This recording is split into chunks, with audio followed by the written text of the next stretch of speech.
13.1 Vector Fields, Video 4. This will be a short video and doesn't even require me to be in it.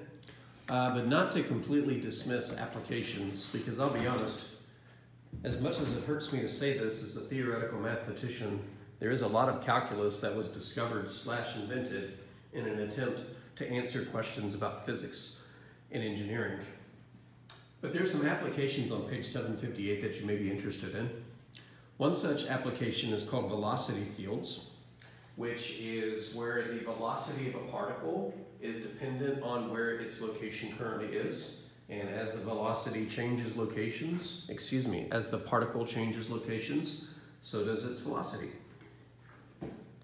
A gravitational field is exactly what we talked about before, where we have two bodies in space that have certain masses, and you can fix one at a location and the other one can move towards it. And the force being exerted on one of them is proportional to the product of the masses of the objects, and also inversely proportional to the square of the distance between them. And when I say proportional, that means there's a constant of proportionality, and it's actually the gravitational constant, the one that is 9.8 meters per second squared, or in metric, I believe it is it was 9.8 feet per second squared, and in metric it's 32 meters per second squared.